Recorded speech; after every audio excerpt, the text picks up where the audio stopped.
ৰাজ্য চৰকাৰে আজি আমাৰ দুখন প্ৰপ'জ ৰিজাৰ্ভ ফৰেষ্ট পাগলিজৰা আৰু নায়েক গাঁৱক আমি ৰেভিনিউ ভিলেজলৈকে কনভাৰ্ট কৰোঁ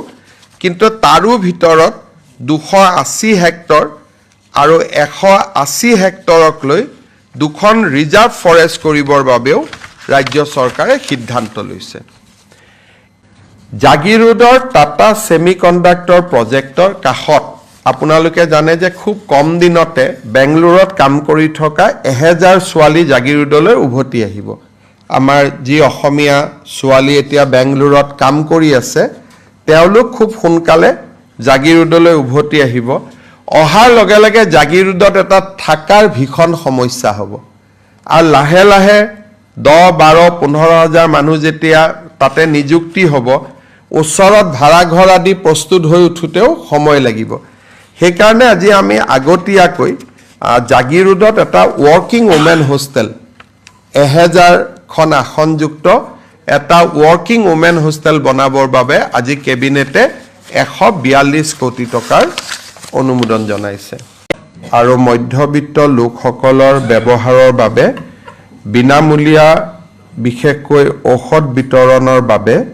আজি ৰাজ্যিক কেবিনেটে স্বাস্থ্য বিভাগক 190 কোটি টকাৰ অনুমোদন জনায় আমাৰ গুৱাহাটীত ফ্ৰেঞ্চ গভৰ্ণমেণ্ট আৰু ভাৰত চৰকাৰৰ আৰ্থিক সাহায্যত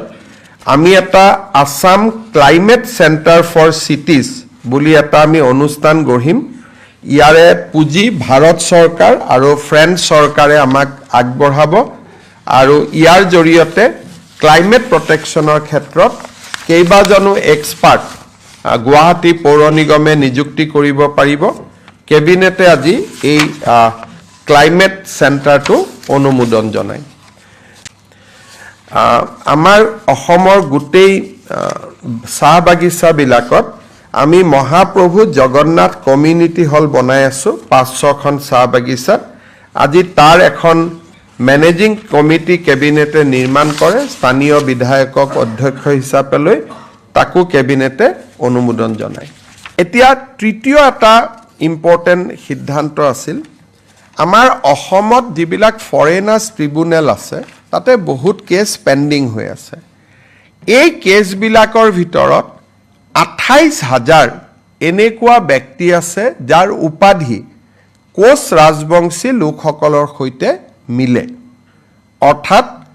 28000 কোচ ৰাজবংশী লোকে আজিও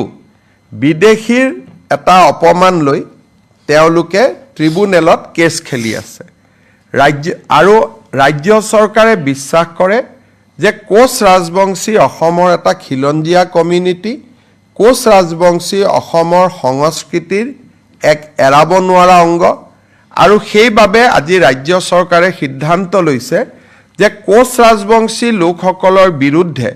যি বিদেশী ন্যায়াধিকৰণত কেছ চলি আছে বা তেওঁলোকৰ নামৰ বিপৰীতে যে ডি ভোটাৰ লাগি আছে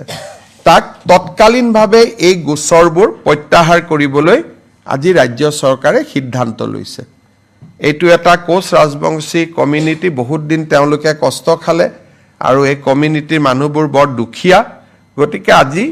তেওঁলোকৰ আমি এটা ঐতিহাসিক সিদ্ধান্ত লৈছো যে কোচ ৰাজবংশী কমিউনিটিৰ গাত এতিয়াৰ পৰা বিদেশী লেবেল লাগি নাথাকিব তেওঁলোকৰ বিৰুদ্ধে চলি থকা সকলো গোচৰ ৰাজ্য চৰকাৰে ট্ৰিব্যুনেলৰ পৰা প্ৰত্যাহাৰ কৰিব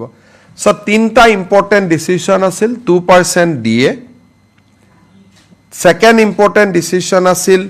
যে অসমীয়া ভাষাৰ প্ৰয়োগ বৰাকত বেংগলী বিটিএডিত বডো আৰু কোচ ৰাজবংশী কমিউনিটিৰ পৰা বিদেশী বুলি যি তেওঁলোকৰ ওপৰত গোচৰ চলি আছিল তাৰ আনুষ্ঠানিক প্ৰত্যাহাৰ এই তিনটা গুৰুত্বপূৰ্ণ সিদ্ধান্ত আজি কেবিনেটে লয় লগত মথাউৰি কমিটিটো এটা সুদূৰ প্ৰসাৰী ভৱিষ্যতৰ দিনত এটা অত্যন্ত সুস্থ সিদ্ধান্ত হ'ব বুলি মই আশা কৰিছো আপোনালোকৰ যদি কিবা